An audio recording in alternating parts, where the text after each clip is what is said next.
¿Cómo están? Muy buenas noches a todos. Bienvenidos a esta tercera sesión. Es un gusto saludarles. Mi nombre es Héctor Colque, director general de la consultora CDE. Y bueno, el día de hoy mi persona va a abordar el tema de la comunidad en la familia,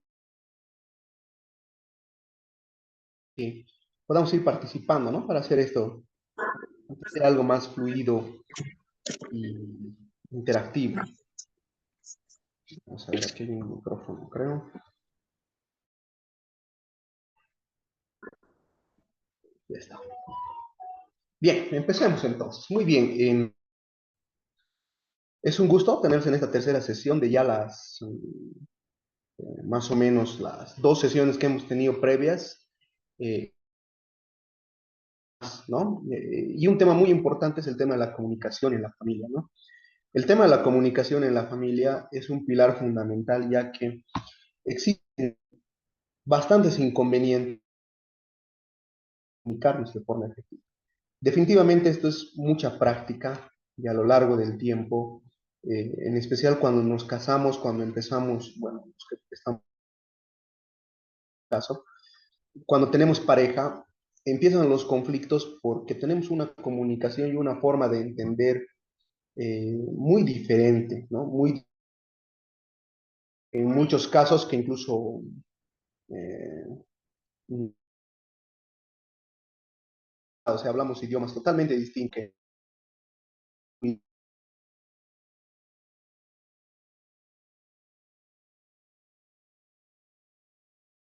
algo que a nosotros como familia, un poco yo tengo un grande, podríamos decir, personas,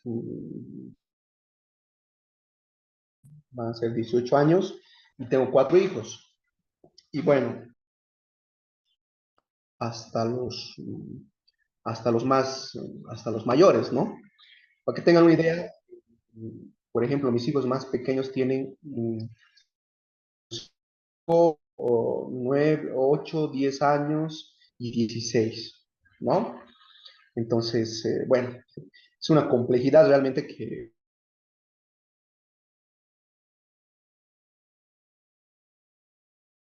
van cambiando de los hijos hacia los padres y viceversa, ¿ya?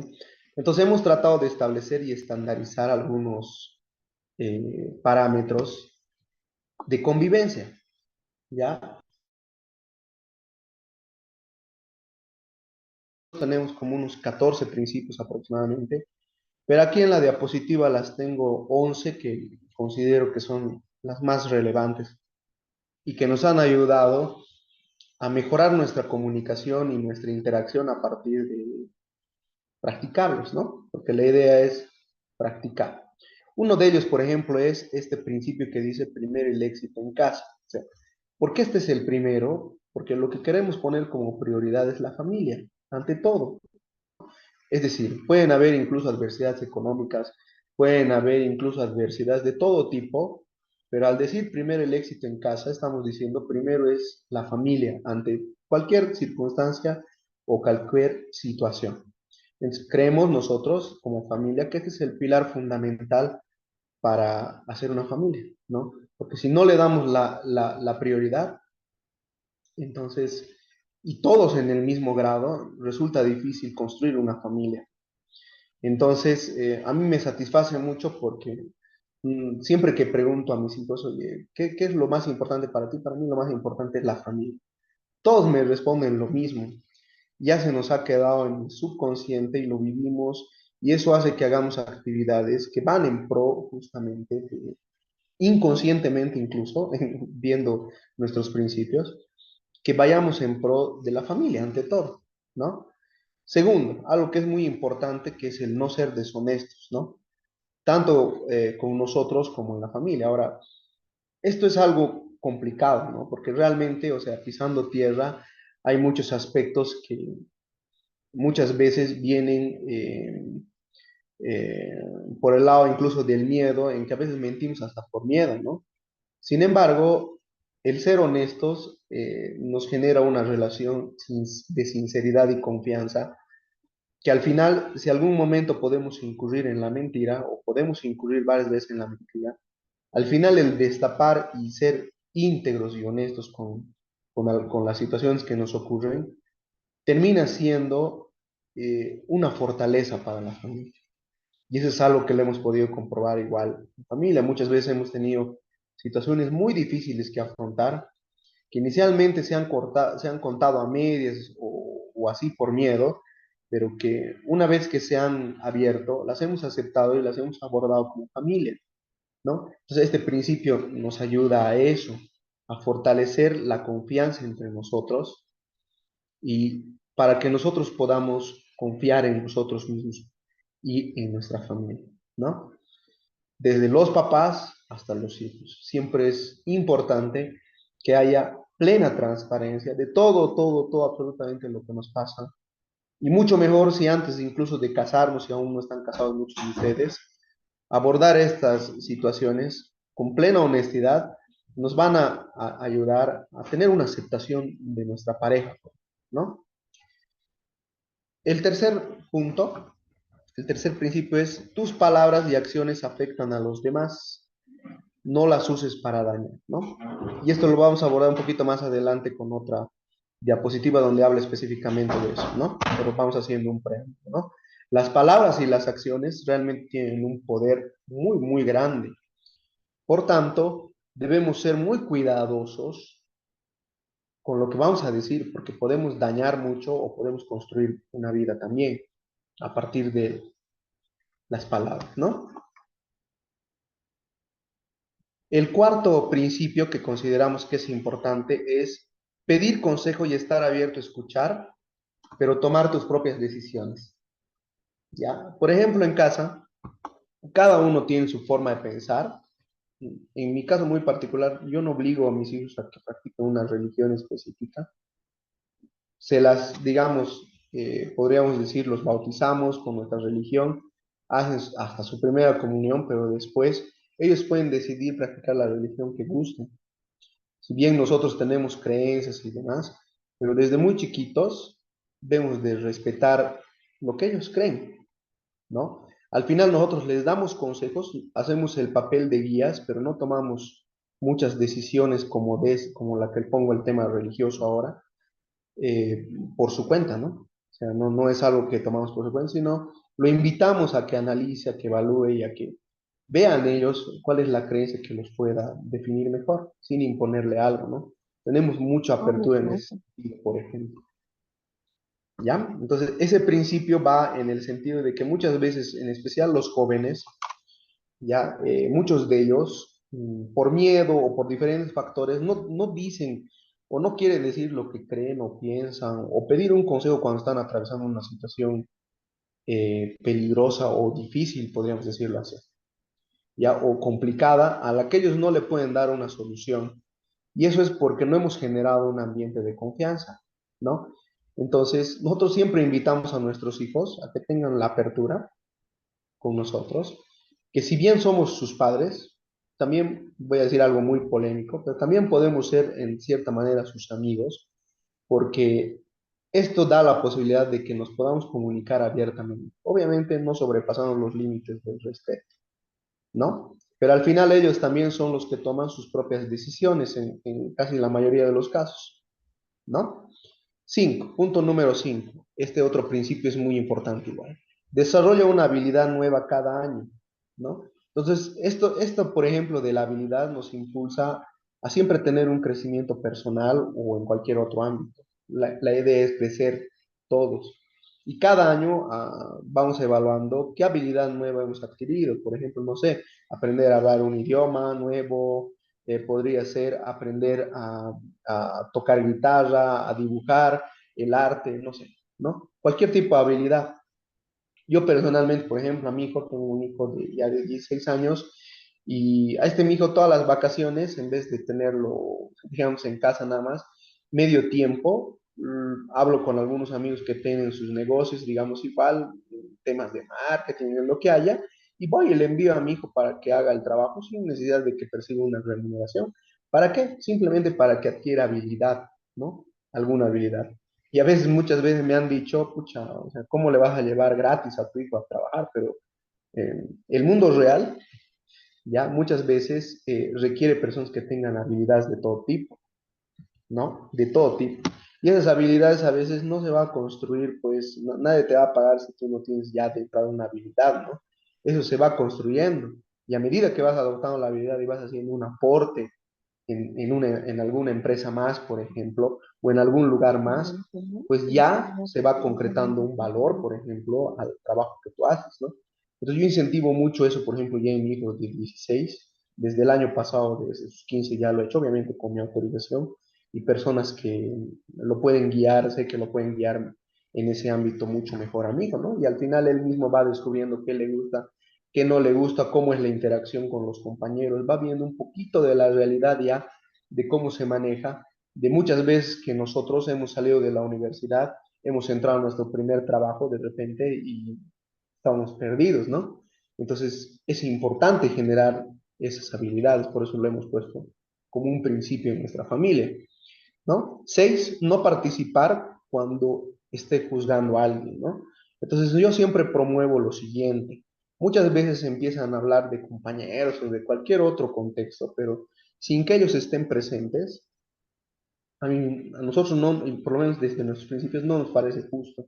Entonces nosotros siempre, yo siempre al menos como padre de familia, incentivo en mi casa de que si la persona que se está hablando no está presente, que por favor no se entre a hablar de la vida personal de otra, ¿no? Sin su presencia. Desde mi punto de vista no tienen derecho a defenderse y podemos estar haciendo muchas suposiciones de personas que en realidad no conocemos nada. Pensamos que conocemos, pero realmente no lo hacemos, ¿no? Punto número 7. Planifica tu semana disciplinadamente. Bueno, todos, ¿no? Todos en absoluto.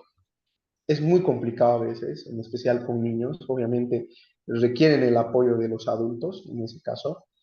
Pero enseñarles a planificar tu semana empieza desde nosotros, los adultos, ¿no?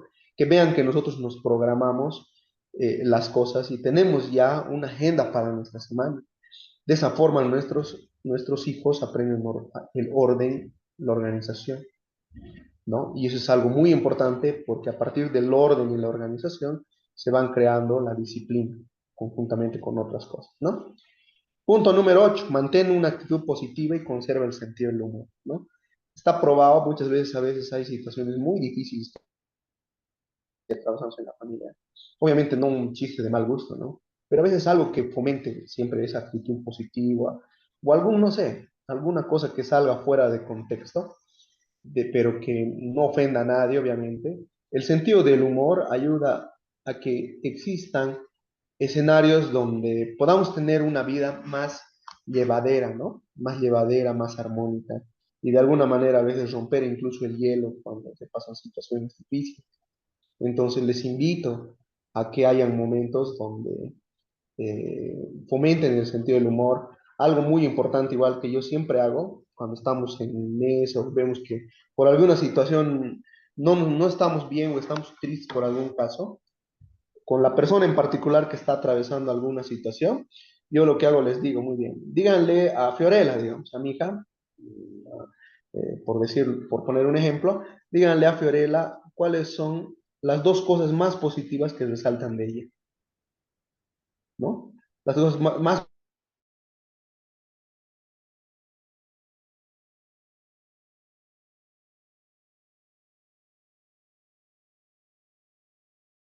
una cosa de en qué hace mal, ¿no? Tendemos a calificar en bueno o malo como seres humanos. Entonces, a esto es bueno y esto es malo. Entonces, cuando nosotros hacemos eso, en realidad estamos alimentando la culpa, porque si nosotros vemos que dentro de nuestros parámetros familiares nosotros no estamos haciendo algo malo, sentimos culpa y eso a veces se vuelve una carga emocional a futuro.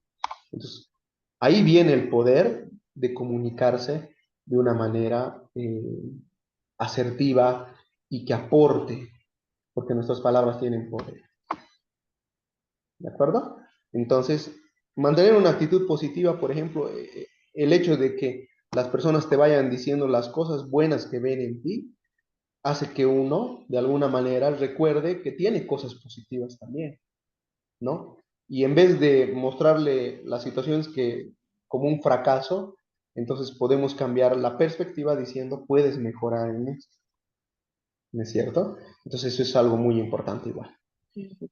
Dice, sé consciente en todo momento y cuídate a ti y a tu familia, ¿no? Por ejemplo, un pedido cuando nosotros elaboramos nuestros principios familiares de mi esposa en especial, era el tema de seguridad. O sea, ella tiene tal vez mucho miedo por sus hijos, por muchas situaciones que ha vivido de inseguridad, ¿no? Que pueden llegarles a ocurrir. Entonces, eso, por ejemplo, es una prioridad para ella. Entonces, por eso hemos puesto este principio, ¿no? Donde dice, sé consciente en todo momento y cuídate a ti y a tu familia, ¿no? Para preservar nuestra seguridad, ¿no? Punto número 10, escucha el doble de lo que le hablas y escucha antes de juzgar. Entonces, es algo, eso es tal vez uno de los más difíciles de los principios de cumplir que tenemos nosotros, pero que a medida que lo vamos recordando, retroalimentando y practicando, nosotros mismos nos damos cuenta a veces que queremos controlar las cosas, ¿no? Cuando hablamos más de lo que escuchamos, es que de alguna manera queremos imponer y controlar algo, alguna situación. Sin embargo, cuando escuchamos con apertura, ya, con esa apertura de querer entender a la otra persona, es muy distinto. La perspectiva puede cambiar y más bien nosotros podemos aprender mucho de una situación que tal vez no estamos viendo, queriendo reconocer por el ego que tenemos de quedarnos en una posición cerrada, ¿no? O por tener cosas muy demasiado definidas, a mí me ha pasado, porque yo soy así, y a veces me cierro, y este principio me ayuda a no ser tan intolerante en muchas circunstancias. Y bueno, el principio número 11 que dice persevera hasta lograr tus objetivos, ¿no?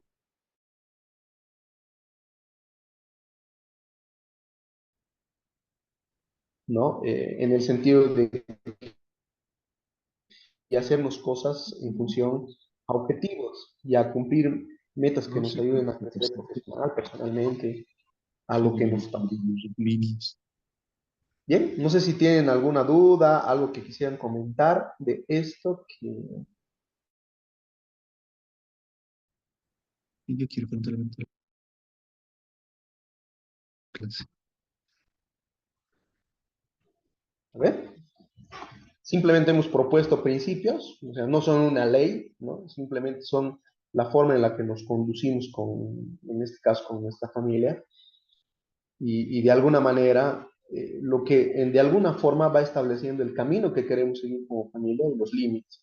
Y lo que hemos hecho, por ejemplo, al hacer nuestros principios, hemos hecho que cada uno firme un papel, ¿no? En un papel que está con nuestros principios, que está de acuerdo con cada uno de ellos. Y cada vez que debatimos algún tema en la familia, siempre acudimos a nuestros principios. Vemos si estamos acercándonos o alejándonos de ellos para mejorar, que es el objetivo, ¿no? Incluso tal vez pensar si alguno de esos objetivos se ha quedado, que ya no estamos de acuerdo todos, de repente de analizar y evaluar, hacer un cambio en ellos, ¿no?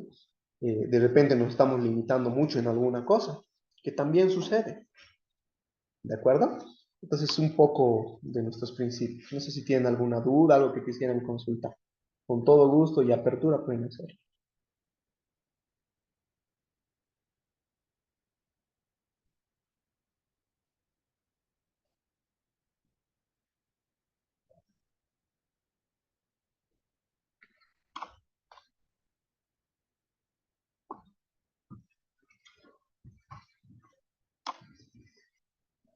Bueno, ahora les voy a plantear una pregunta un poco polémica en este tema de la familia.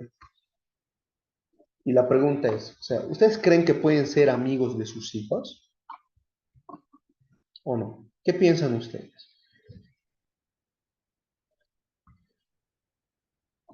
Y bueno, la anterior sesión que tuvimos con el licenciado Ricardo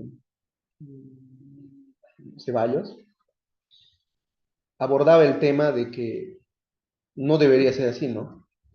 Que el planteamiento que nos abordaba, que es bastante interesante y válido también desde su perspectiva del licenciado Ceballos, decía que nosotros en realidad somos hijos con hijos, ¿no? Entonces, en ese sentido, él decía, complicado ser amigo de tu hijo, ¿no? Pero bueno, a ver, yo les voy a comentar cómo nos pasa a nosotros, ¿ya? Porque las perspectivas pueden ser distintas, ¿no? Y bueno, cada uno tiene su forma de construir la familia, aquí damos parámetros. No hay una verdad absoluta, digamos. Cada uno recoge lo mejor para sí mismo, o lo analiza al menos, ¿no? Entonces, ¿qué piensan sobre eso? ¿Ustedes creen que pueden hacer amigos de sus hijos o no?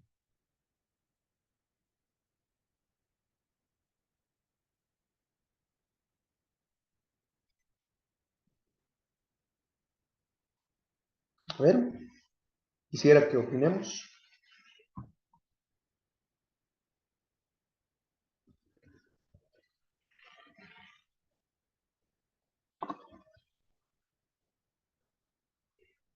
Están bastante tímidos, ¿no? Ay, Buenas están... noches. Buenas noches, ¿cómo están? Sí, bueno, con respecto a la pregunta, yo creo que es bien difícil en la edad de la adolescencia el poder ganarse la confianza si es que nuestros hijos no nos consideran amigos también, ¿no? Entonces, tenemos que ser bien estratégicos en también poner los límites hasta dónde se lleve esa amistad, ¿no? Particularmente eso es lo que me está costando mucho. Y también aprovecho, ¿no? Que la conversación, que pueda sacar el resultado de poder responder a mi pregunta, cómo puedo trabajar en un ambiente de confianza, sobre todo siendo madre soltera, porque entiendo de que hasta cierta edad la mamá como que cumple un rol de proteger y a partir de cierta edad ya entra el papá, ¿no es cierto? Pero ¿cómo hacemos las mamás solteras en este caso, no? Tenemos que desarrollar ese rol y, y a partir de la pregunta que se hacía, bueno, muchas veces yo he tenido que hacerme de amigos, pero también el de poder fijar esos límites me ha costado un poco. Muchas gracias. Oh, gracias a ti, Mayra. Qué lindo, tu excelente pregunta. Bueno, respecto a, rescato a lo que dice Mayra, ¿no? Bueno, normalmente el papel de la madre, bueno, no lo digo yo, esto lo dice un psicólogo muy conocido, que se llama Eric Fromm, que es el autor de este libro que se llama El arte de amar, ¿no? En su libro, Eric Fromm, que es un psicólogo que tiene muchas otras profesiones, más sociólogo, creo, eh, muy reconocido con la teoría del amor que tiene, menciona un poco lo que decía Mayra, ¿no? Que el rol de la madre como madre en la familia es dar amor, ¿no? De alguna manera darle esa seguridad al hijo, mostrarle ese amor incondicional, ¿no? Porque la mamá habitualmente ama incondicionalmente al hijo, ¿ya? Y hasta cierta edad, este sentido de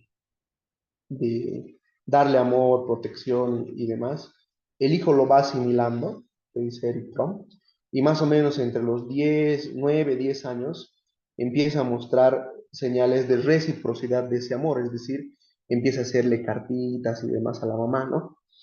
Y empieza a mostrar que puede no solamente recibir ese amor, cuando ha notado ya recibido ese amor de mamá, sino que también puede,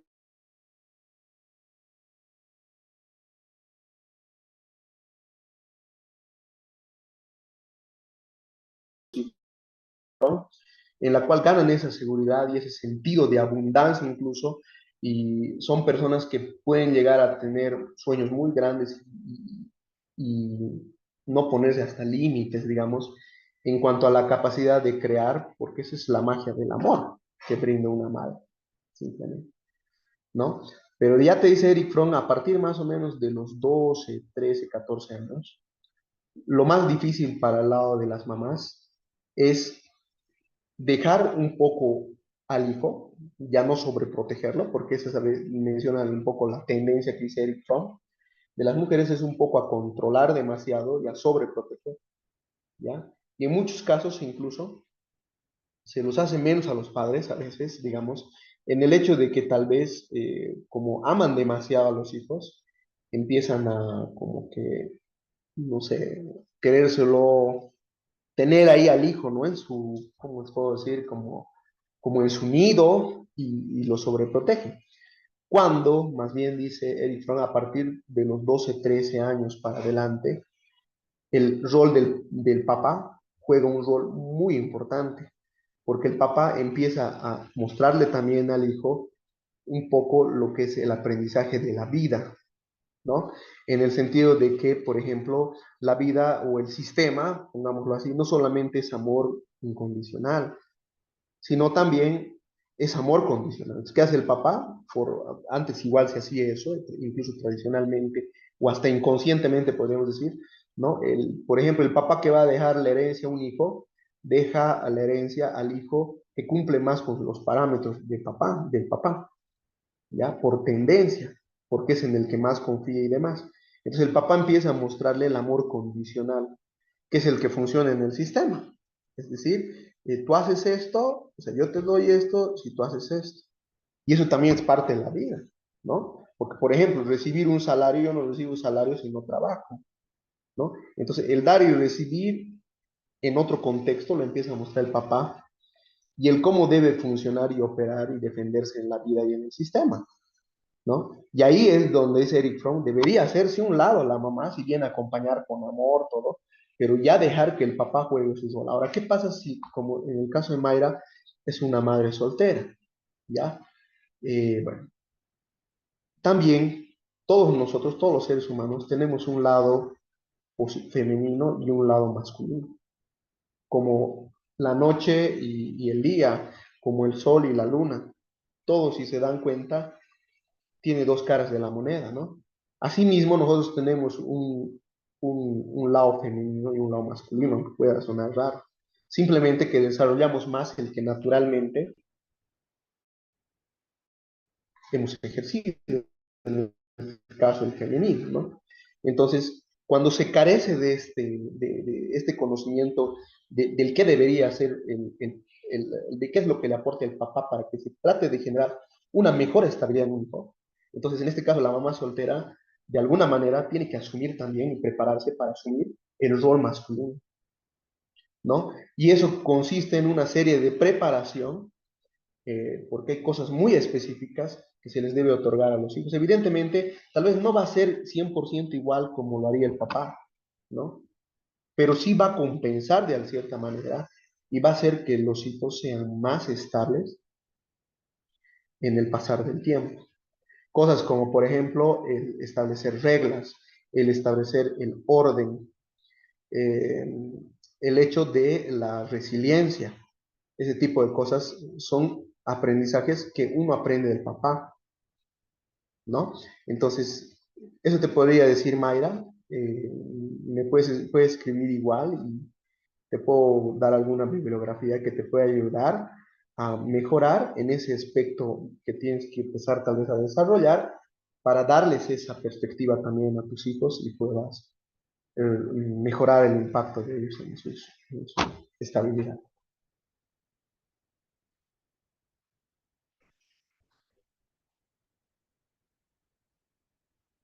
Bueno, no sé si te respondió Mayra. Sí, sí, sí, muchísimas gracias. Perfecto. Y bueno, bueno, aquí dice, respecto a si tus hijos pueden ser tus amigos, hasta cierto punto, dice Karen. Es verdad, es hasta cierto punto sí, ¿no? Es decir, con límites, estableciendo bien cuáles son los límites de eso, ¿no? Sin embargo, es importante también ser amigos de alguna manera de nuestros hijos para tener confianza en ellos, ¿no? Incluso con los más pequeños. Porque a veces los más pequeños se guardan sus problemas porque a veces tienen miedo a hablar al adulto, porque tienes una imagen de autoridad tan fuerte de repente para el niño, que el niño tiene miedo a puede tener miedo a decirte las cosas. Es algo que yo hago, por ejemplo, con mis hijos pequeños, cuando yo dialogo con ellos, trato de ponerme a su altura, en una señal de decir, o sea, o sea, no estoy por encima siempre de ti, o sea, soy tu papá, pero también he sido niño como tú, ¿no? Entonces me pongo a la altura de ellos en una señal de humildad para escucharlos y los empiezo a escuchar, ¿no? Y lo mismo, bueno, tengo, por ejemplo, yo una relación muy bonita con mi hijo, con la cual tengo confianza con él, siento que tengo mucha confianza para hablar las cosas que competen a los varones, y esto hace que, bueno, cuando yo hago un feedback con mis hijos, yo hoy mismo le estaba preguntando, yo esta misma pregunta que les he hecho a mi hijo, le he preguntado con honestidad y le he dicho, amigos, ¿cómo te sientes tú? Y él me dio su apreciación respecto a la relación que tenemos y no nos hemos faltado el respeto, tampoco, ¿no? Porque a veces al decir amigos uno puede entender, oye, que nos sirvamos por decir una copa juntos, ¿no? Entonces, eso, por ejemplo, para nada. O sea, no, los límites quieren decir, o sea, somos amigos, pero ¿en qué somos amigos? ¿Cuál es el objetivo de tener una amistad contigo? ¿No? Uno, aquí está, ¿no? En relación a la confianza que podemos llegar a tener en los aspectos que podemos hablar de todo tipo, desde, por ejemplo, temas como la sexualidad, ¿no? Que pueden ser muy relevantes conversados en la adolescencia, ¿no? Sin tabú, sin el afán de imponer, sino en el sentido también, incluso, porque yo he aprendido muchas cosas escuchando cómo ve el tema de la sexualidad hoy en día mi hijo. Es muy distinto cómo lo veía yo en su momento y cómo lo veían mis padres, muy distinto. Entonces, en relación a la confianza, ser amigo de tu hijo puede ser un aporte muy grande. En relación a la empatía y simpatía, lo que le decía, cuando yo me pongo a la altura de mis hijos muchas veces para poder generar esa confianza y conversar con ellos y generar esa empatía y simpatía, ¿no? De saber de que mi hijo me diga cómo se siente, ¿no? Y en hacerle ver que yo también, que el hecho de que me lo confíe es algo valioso para mí también. Es algo que yo valoro y que tomo en cuenta, ¿no? Entonces, en cuanto a la relación, a la empatía y simpatía, me parece excelente acercarme, entre comillas, como un amigo a mis hijos, ¿no? Con humildad y autoridad también, o sea, y generar ese equilibrio de humildad y autoridad se llama asertividad, que es lo que vamos a ver o aprender hoy sobre la comunicación asertiva. Y finalmente, en relación al respeto, ¿no? O sea, ser amigos, pero como decía Carla, que comentaba en el chat, en, teniendo límites bien definidos, ¿no? ¿Y qué te ayuda a poner límites bien definidos? Justamente lo que les he explicado al principio, ¿no?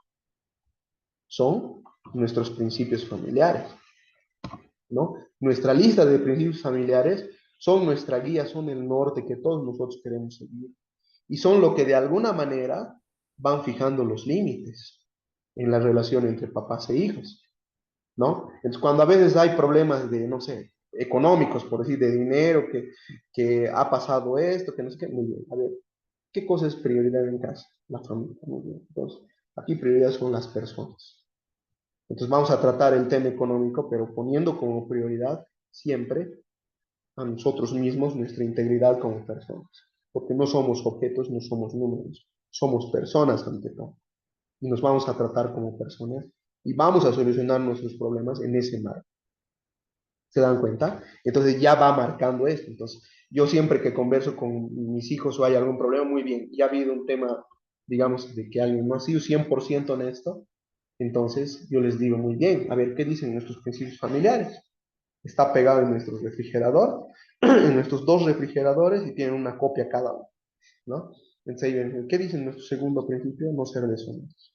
Y hago un feedback y digo, muy bien, ¿por qué no ser deshonestos? Porque nosotros debemos confiar, somos familia. No podemos engañarnos nosotros, ¿no? Entonces, ahí vamos abordando esos temas ya, como decía un poco Carla, estableciendo algunos límites, ¿no? Obviamente en el marco, conversemos en el marco, pero de la sinceridad y de lo que todos hemos estado de acuerdo en seguir como principio, ¿me entienden? Entonces, esa es la finalidad, por eso empecé por eso, ¿de acuerdo? Entonces, puede ser amigo de tu hijo, claro, pero en relación a estos aspectos y considerando estas variables que les pongo aquí. Al mismo tiempo de ayudarte a poner límites en base a los principios que tú quieras generar en tu propia familia, ¿ya? Y siempre revisar esos principios porque esos principios muchas veces pueden sonar también a imposición, ¿no? Pueden sonar a que o se hace lo que yo digo o no se hace. Entonces, esos principios, en vez de ejercer una apertura para que se construya la familia, de repente pueden llegar a ser hasta limitación. Entonces, hay que ser cuidadosos al momento de establecerlos también y ver qué impacto pueden tener en lo que estamos haciendo, ¿no? Porque todo tiene su polo bueno, su polo malo o su posible contingencia, ¿no? Bien, ¿qué es comunicación asertiva? Ya entrando un poco en el contexto que habíamos conversado, ¿no? La comunicación asertiva, sobre todo con la pareja y los hijos, ¿no? Los que no tienen pareja igual. Aclarar cómo entendemos nuestros propios conceptos, por ejemplo, cuando empezamos una relación de pareja, es importante tener claro lo que entendemos de las palabras, ¿ya? Porque a veces podemos estar hablando lenguajes distintos, pero según nosotros estamos hablando de la misma cosa y no es así, ¿no? Por ejemplo, no es lo mismo lo que yo entiendo por respeto que lo que mi esposa entiende por respeto, ¿no? Según la vivencia que ella tiene, respeto es, por ejemplo, no, incluso el respeto es tener un tono de voz adecuado, ¿ya? Puede llegar a ser. El respeto es no insultar, no agredir, por decir, ¿no? Ese tipo de cosas. Y ahora, si entramos a eso y queremos ir más profundo, entonces, ¿qué es para ti no insultar y no agredir? Por ejemplo, decirte, no sé, no sé, a ver, pajarito. Hola, pajarito, yo le decía a mi esposa. Y ella me decía, no me gusta, porque para mí eso es un insulto. Bueno, el por qué, ya me fui dando cuenta a veces en el tiempo, pero comunicar eso es importante. Yo, por ejemplo, mido el tema del respeto en términos de tiempo. O sea, para mí respeto es puntualidad, es eso, ¿ya? Entonces yo le digo, yo tengo una forma de hablar fuerte, y a veces ella lo interpreta como falta de respeto. Entonces yo tengo que cuidar mi tono, aunque vaya a veces un poco en contra mío, pero tengo que cuidar un poco mi tono, porque si no ella va a sentir que yo le falto el respeto, aunque para mí no sea falta de respeto, pero para mí falta de respeto puede ser que ella sea impuntual, digamos, ¿no? No cumpla con el horario, entonces para mí no respetas mi tiempo, ¿no? Pero para ella no. Entonces ella también debe aprender a ver que, o pedir una disculpa, o alguna cosa, que también vea que yo tengo una consideración con ella, y ella también conmigo, de lo que ambos creemos de cada cosa. ¿Entiende? Lo mismo, ¿no? No es lo mismo lo que puede entenderse por amor para algunas personas, puede ser muy distinto en diferentes contextos según la experiencia de vida que has tenido, ¿no? Para algunos amor es dar sin recibir nada a cambio, ¿no? Para algunos amor representa amor material, por decir, me das regalos, me gustan los regalos grandes. Y en mi caso, por ejemplo, y en el de mi esposo, esto era muy distinto. Para mí el dar amor estaba en los detalles pequeños, en los detalles chiquitos, minúsculos, como una carta, un quequecito y demás. Y para mi esposa era al revés, eran cosas grandes, organizar una cena, por decir cosas, ¿no? Entonces me acuerdo que en mi primer aniversario que yo tuve y que quise hacer, no me acuerdo si era aniversario o cumpleaños de mi esposa, ¿no? Yo con todo el amor del mundo compré un brazo gitano, un pedacito de brazo gitano con su velita y le hice llorar a mi esposo, porque lo que mi esposa estaba esperando era una torta y gigante, ¿no? Y yo con mi gran detalle, y ella se puso a llorar y más bien me hizo sentir a mí muy mal, digamos. ¿Y eso por qué? Por falta de comunicación, porque aún no nos entendíamos, no nos hemos comprendido y no teníamos la tolerancia de comprender. Pero cuando nos hemos ido conociendo un poco más, y nos hemos ido sincerando en muchas cosas, porque a veces cuando tenemos la relación de enamoramiento, ¿cómo podríamos decir? El amor romántico, mostramos lo mejor de nosotros, ¿no? Pero ya cuando a veces estamos casados, ahí ya nuestra pareja empieza a ver un poco más realmente quién somos, ¿no? Porque no era lo que nos habíamos, 100% lo como nos habíamos mostrado, ¿se dan cuenta? Entonces, eso, por ejemplo, es muy, muy importante. Definir para cada persona qué significa cada cosa y llegar a acuerdos, ¿no? Acuerdos que nos mencionen hasta qué cosas estoy dispuesto yo a tolerar y qué cosas no, ¿no? O sea, por ejemplo, no tolero que tú, no sé, a ver, me hables hasta cierto tono, por decir, ¿no? Entonces, hay muchas cosas que en pareja se deben trabajar, pero nadie nos enseña. Y por eso tenemos estos espacios como para un poco abrir la mente y ver a veces las cosas que dejamos pasar por la rutina, ¿no? Otra cosa importante, por ejemplo, ¿qué es éxito para ti? ¿No? O sea, si tu definición de éxito o tu perspectiva de éxito es muy diferente al de tu pareja, puede llegar a ser tu pareja una cosa muy complicada para ti o viceversa, ¿no? Les pongo mi ejemplo.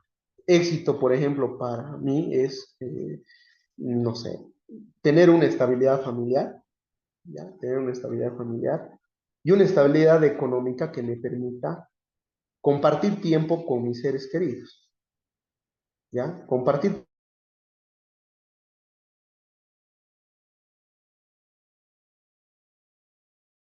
al mismo tiempo y poder pagar el precio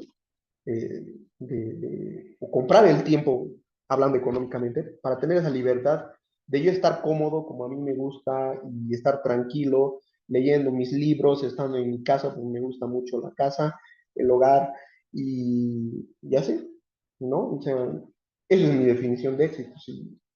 ¿No? En cambio, la definición de éxito de mi esposa era básicamente tener una familia,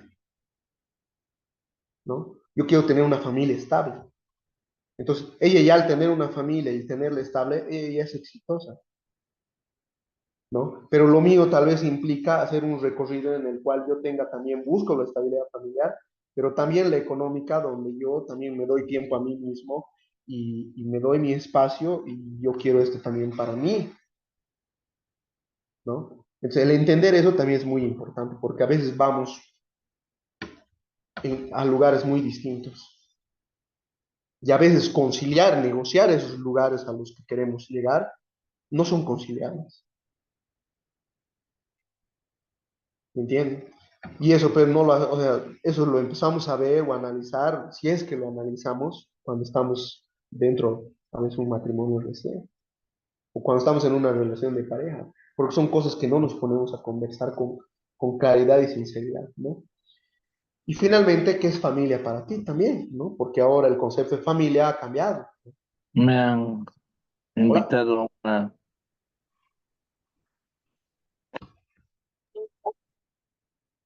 A ver, alguien tenía su micrófono, no sé si quería participar, con todo gusto. Bueno, el tema de lo que es familia, ¿no? También es un aspecto muy, muy importante. Entonces, estas cuatro palabritas, estos cuatro conceptos, si lo queremos ver como concepto para mí, son muy importantes conversarlos con la pareja, ¿ya? Porque los hijos al final van aprendiendo también de lo que inicialmente nosotros les enseñamos. Cuando ya empiezan a socializar en el colegio y todo ello, ya empiezan a recibir otro tipo de influencia. Pero la base es la familia. Entonces, si no tenemos claro esto nosotros, menos que nuestros hijos, ¿no? ¿Se dan cuenta? Bien. ¿Cómo usar la comunicación con los nuestros, ¿no? Con nuestros familiares? Es algo muy importante para mí. A ver, por ejemplo, aquí tengo dos personajes. Los conocen, ¿no? Yo creo que todos. Ahí está Hitler y ahí está la Madre Teresa.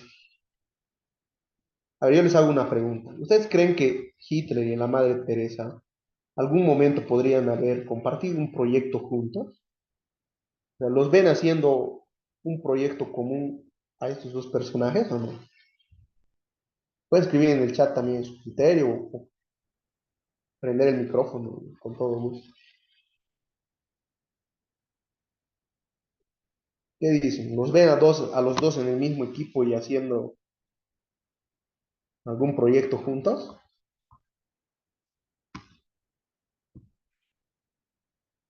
Carla, imposible. ¿No ves? Complicado.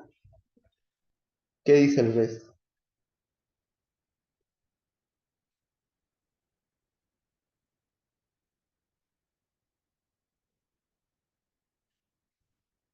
¿Qué dice Enrique, Susana? Ahí tenemos a Jaime Luis, Ignacio, Estrella, ¿cómo estás, Estrella? René. O sea, los ven en un escenario juntos haciendo un proyecto estos dos señores. Bueno, la señora y la señora, Madre Teresa y Hitler. Buenas Efectivamente. noches. Buenas noches, Enrique, Mm, ¿cómo estás? Bien, gracias. Bueno, es un poco complicado, ¿no? Ambas personas tienen diferentes objetivos de vida, diferentes formas de ser, diferentes razones para existir. Difícilmente se podría apuntar a esas dos personas, pienso yo. Ya, perfecto, gracias, Enrique. ¿Qué dicen?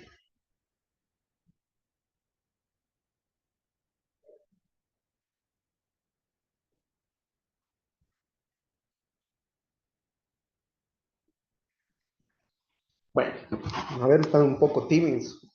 Si pueden igual escribir en el chat, excelente.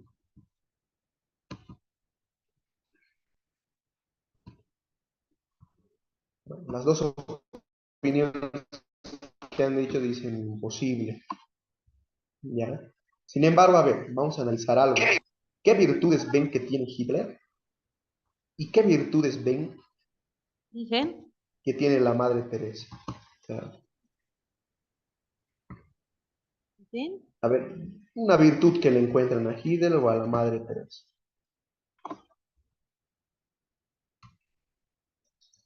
No estoy hablando de sus propósitos, estoy hablando de sus virtudes, ¿no? O sea, virtudes personales que le ven a alguno de estos personajes. A ver, Quizás Hitler la capacidad de convencer a las masas, ¿no? El manejo de la oratoria, del liderazgo. Y en la Madre Teresa de Calcuta, la bondad, ¿no? Una de sus virtudes más grandes ha sido la bondad y el pensar en el bienestar de los últimos, ¿no? ¿quién más? Gracias, Enrique.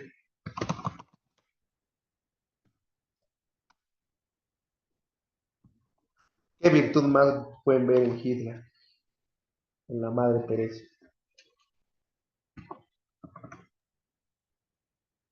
Una persona que tiene, o bueno, se promueve por un ideal y llega hasta el final, ¿no? En ambos casos, los dos, bueno, a partir de sus propósitos, tenían la convicción de hacer las cosas y conseguían sí o sí los resultados. Entonces, esa habilidad de negociar con las masas o negociar con las otras personas es importante. Buenísimo, gracias, Ana.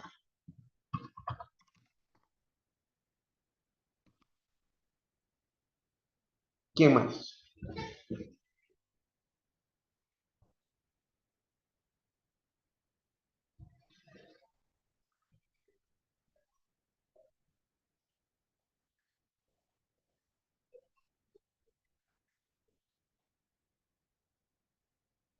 Jaime Luis, ¿qué dices tú?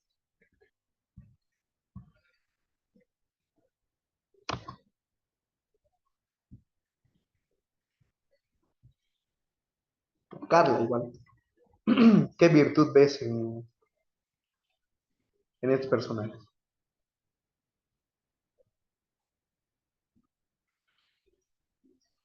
En el caso de la Madre Teresa de Calcuta, creo que la empatía es una virtud muy notable en ella, ¿no? Y la disciplina en Hitler.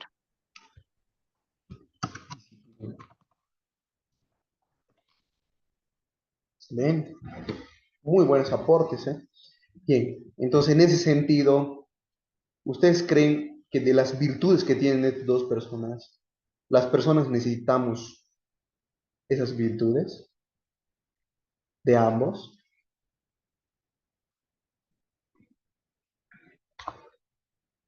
¿Sí o no? A ver, pónganme en el chat. ¿Sí? Ignacio, ¿cómo estás? ¿Quieres comentar? Bueno, yo creo que depende, ¿no? Realmente a las metas que queramos alcanzar, digamos, la determinación de Hitler y la paciencia de la Madre Teresa, ¿no? Pues son aspectos muy importantes para cualquier meta en nuestra vida, ¿no? Sí, excelente, Ignacio. Por ejemplo, ¿tú cuáles virtudes crees del uno o del otro que puedes mejorar en tu vida diaria? Yo, pues tal vez un poco más de determinación, ¿no? Como lo habría tenido Hitler al momento de conseguir un objetivo, porque a veces siento que soy muy dejado de las cosas a pesar de quererlas, simplemente las dejo de lado por flojera, ¿no? ¿Mm? Bien, gracias por la sinceridad, Ignacio, excelente. Ya, muy bien, ¿no es cierto? O sea, definitivamente, o sea, fuera de los propósitos que tenían cada uno, de hecho, viendo las virtudes, eh, creo que todos requerimos un poco de cada uno, ¿no? Y esa es la base de la comunicación asertiva, ¿no? La comunicación asertiva te dice, es ser un poco, o sea, no, para no conceptualizarlo tanto, un poco como Hitler, un poco como la Madre Teresa, ¿ya? Es una híbrida entre ellos, es realmente como que conjuncionar las virtudes que estas dos personas tienen. Entonces, por ejemplo, cuando conversamos con un hijo, ¿cómo comunicamos asertivamente un hijo? Si queremos reprender por algo. Por ejemplo, el otro día rompió el vidrio de un vidrio ahí de una de las partes de la casa, uno de mis hijos, mi hijo de 10, entonces rompió eso y bueno, da rabia, ¿no? Porque hay que reponer eso y todo esto. Cuando hablamos, cuando conversamos normalmente con los hijos, ¿cómo puedo en mi conversación tener un poco de, eh, empatía, bondad, bienestar, amor en mi conversación, pero al mismo tiempo convicción, quiero disciplinar, quiero tener influencia, tal vez un poco más de carácter, determinación, como decís más, ¿no? Y esa es la comunicación asertiva. Entonces, ¿cómo le puedo plantear yo un diálogo asertivo a mi hijo para explicarle que es importante, ¿no es cierto?, que sea más cuidadoso con las cosas materiales, pero al mismo tiempo también hacerle saber que hay un amor de por medio para él, ¿ya? Entonces, por ejemplo, ¿cómo se puede abordar ese diálogo? Bueno, se le puede decir, se le puede llamar al pequeño y lo que decíamos en un principio, ¿no? Primero, ve que soy un poco amigo de él, me pongo a su altura, ¿no? Eso ya es una señal de humildad. ¿Sí? Quiero hablar contigo sin tener tanto el hecho de la autoridad, pero quiero hablar contigo y me estoy poniendo a tu altura, ¿no? Muy bien, entonces le pueden decir, Matías, por ejemplo. Matías se llama, ¿no? Bueno, Matías, primero quiero saber si tú estás bien, porque me preocupa tu integridad, ¿no? Eres alguien importante para mí, entonces, ¿cómo te sientes? ¿Cómo estás? ¿No? Estoy siendo un poco la madre, te dice, ¿no? Bondad, buscando el bienestar, empatía, mostrándole amor a mí, ¿ya? Mi hijo diría, "Pa, bueno, estoy bien, digamos, o me he hecho daño, muy bien, entonces vamos, te voy a sanar, y demás. Primero tú me importas, le estoy diciendo, prioridad que era el éxito en casa, la familia, que estés bien, tu seguridad, tu salud. Listo, ya. Entonces hacemos una curación y lo que sea. Y posteriormente a ello, que le hemos dado a entender ese amor, ese cariño que le tenemos, que nosotros queremos su bienestar de él, ¿no? Al mismo tiempo debemos empezar a ser un poco Hitler y decirle al hijo, bueno, mira, Matías, podías haberte hecho daño para empezar, y de repente ahora no ha sido tan grave, pero podría haber sido peor, y tú estás yendo en contra de tu integridad física al no darte cuenta o entrar en conciencia cuando estás jugando, porque era por un juego, ¿no? Cuando estás jugando.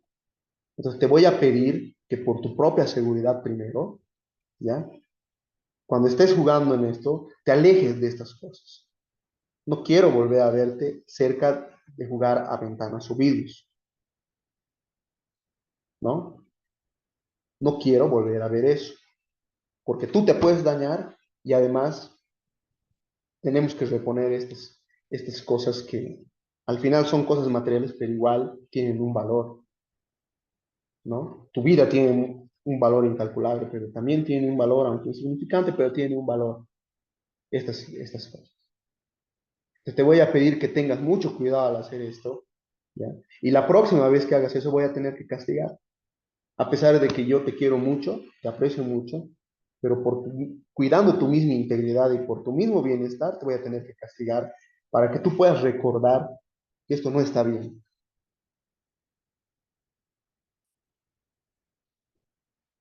¿Se dan cuenta? Entonces, practiquen. En diferentes contextos, practiquen. ¿Ya? ¿Cuándo puedes mostrar empatía a una persona? Primero escucharla y después de que la escuchas decirle siempre, mira, Susana, Ignacio, Carla, yo entiendo, comprendo tus razones. Estoy procurando entender y ponerme en tu lugar. Entiendo.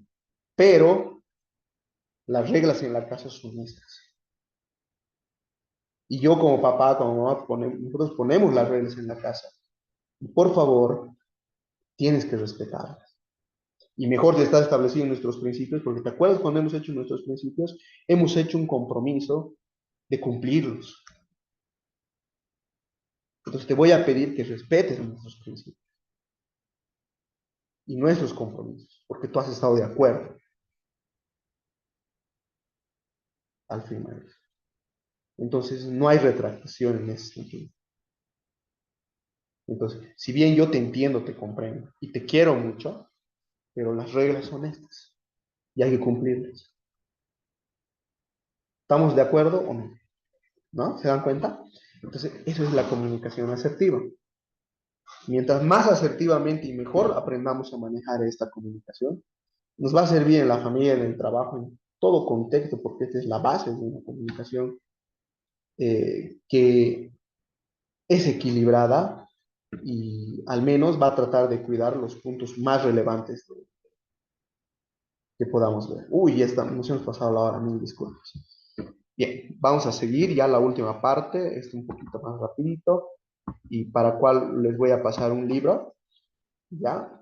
Algo que me ha ayudado, o que nos ha ayudado, que les puede ayudar también mucho a ustedes, es este libro que se llama Los Cuatro Acuerdos Toltecas, que les voy a leer rápidamente, respetando su tiempo también ustedes, mis disculpas.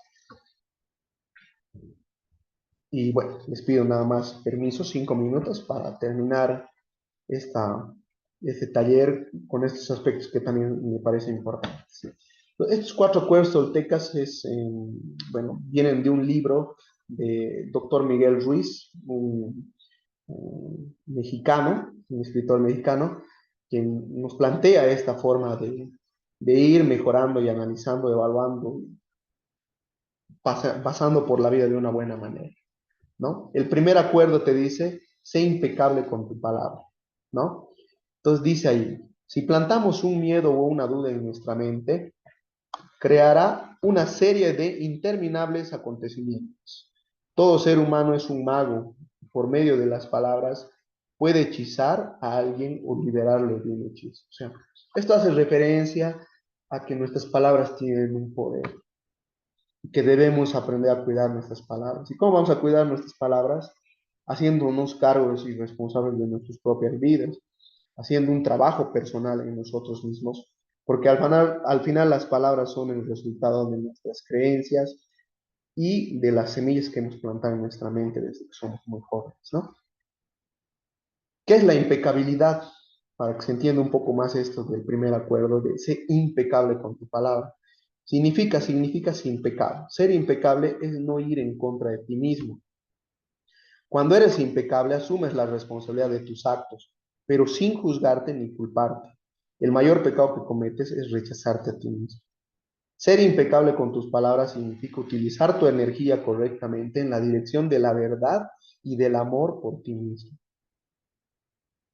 ¿no? Entonces, a ver, que lo van a analizar. Segundo acuerdo dice, no te tomes nada personalmente. El tomarse las cosas personalmente es la expresión máxima del egoísmo, porque consideramos que todo gira a nuestro alrededor. Cuando nos tomamos personalmente lo que alguien nos dice, suponemos que sabe lo que hay en nuestro mundo e intentamos imponérselo por encima del suyo. Es muy frecuente, ¿no? Que nosotros pensamos que todas las otras personas piensan igual que nosotros o tienen que creer igual que nosotros, y no es así. La verdad es que no es así.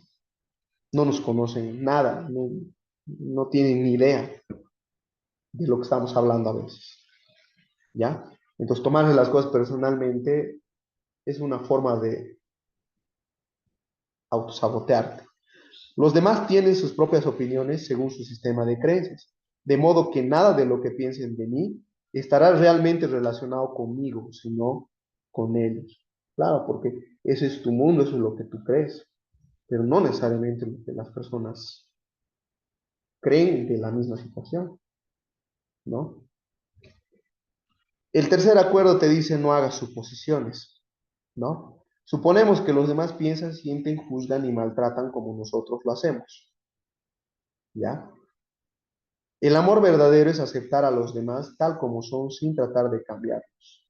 Si intentamos cambiarlos significa que en realidad no nos gustan, ¿no? Lo que les decía, ¿no? Normalmente tenemos esa tendencia a querer controlar. Queremos controlar todo y ese querer controlar todo es muy complicado. O sea, es realmente una situación imposible de lograr, podría decirles. Lo único que podemos controlar son a nosotros mismos. El resto de las cosas son imposibles de controlar, realmente. Al menos no son sostenibles.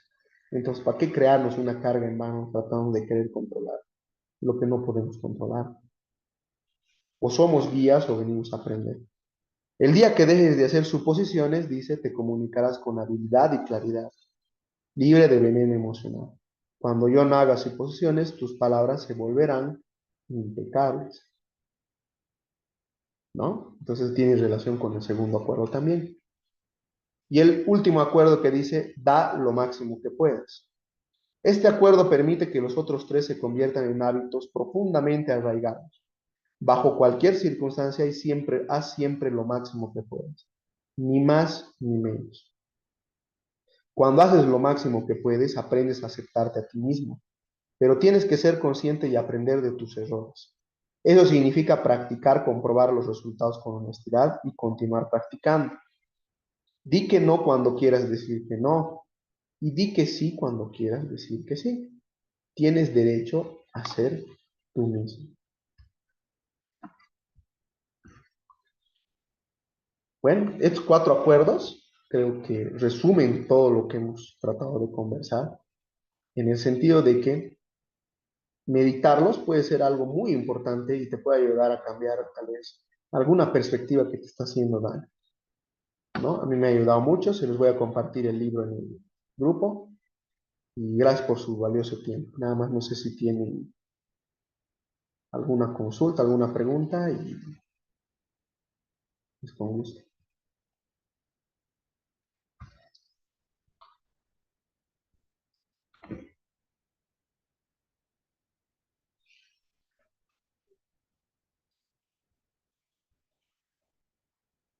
Bueno, si no hay consultas, les pido un feedback en este último minutito que nos queda y que ya sea por el micrófono o a través del chat, me puedan hacer una retroalimentación de qué se llevan de este taller que lo hemos abordado el día de hoy sobre la comunicación asertiva en las familias. ¿Qué aprendizaje se llevan el día de hoy?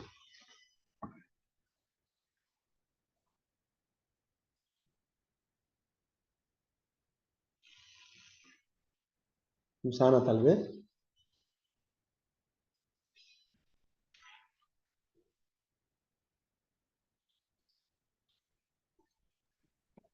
Sí, licenciado, yo considero de que el aprendizaje que me llevo es que debo de aprender primero a poner reglas claras, ¿no? En el tema de lo que es en la casa, en la familia, y esos principios de los cuales usted menciona son favorables para considerar, ¿no? Que yo ya los puedo ir adaptando en base a mi propia familia.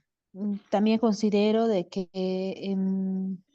aparte del tema de lo que son las reglas, los principios, es importante que yo coloque límites dentro de lo que es una relación, ya sea para con mis hijos, hermanos, no sé, familiares, entorno y demás, que es algo sano. Y considero también de que esta última parte de los 4 acuerdos son claves. Me parece que no son tan sencillos, ¿no? O sea, si bien se los menciona y parecen son simples, pero creo que el vivir día a día con esa situación a veces puede tornarse un poco más compleja. Pero con la práctica, como se dice, todo en realidad en la vida es entrenamiento y si yo entreno en eso, entonces en un mediano o largo plazo, al ser cuidadoso, por ejemplo, con eso, me voy a cuidar tanto yo y también voy a cuidar tener un entorno saludable. Gracias, Susana, excelente. Lo has sintetizado todo. Gracias. Ignacio, ¿qué te llevas tú?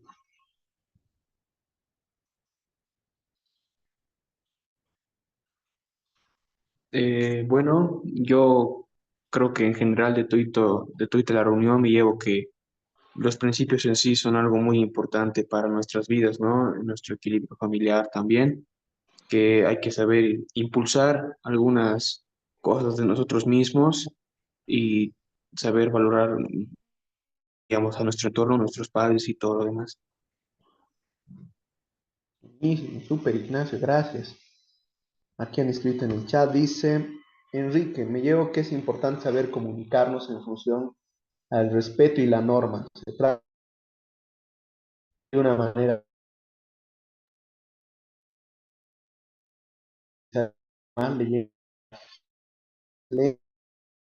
Carla, ¿qué te llevas? Bueno, primeramente, gracias por la charla de hoy. Realmente me llevo muchas cosas. El tema de poner claro en la familia los principios me parece una base muy sólida sobre la que se puede trabajar. Otra cosa que me ha quedado muy clavado es unificar conceptos con tu esposo, con tu esposa respecto a qué ellos piensan y uno piensa sobre qué es el amor, el respeto, el éxito. Em, Me voy con mucho trabajo para, para la casa y bueno, muchas gracias. Excelente, súper. Gracias a ti, Carla. Jaime Luis, tal vez, René.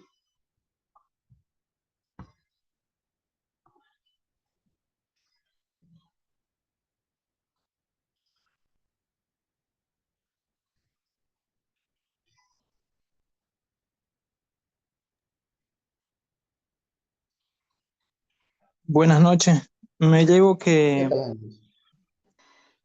eh, es muy importante tener clara los principios de la familia y apoyarnos en eso, ¿no? En la comunicación que debemos tener en la familia. Buenísimo, gracias, Jaime Luis. Te agradezco.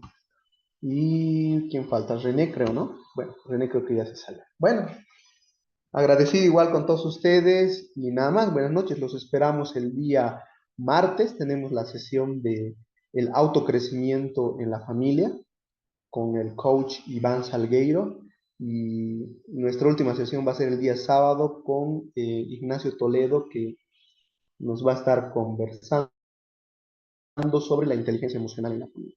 Nada más, que tengan buen descanso y nada más, ha sido un placer, gracias. Buenas noches. Sí, Enrique, vamos a pasar la grabación, gracias. Igual, bendiciones a todos.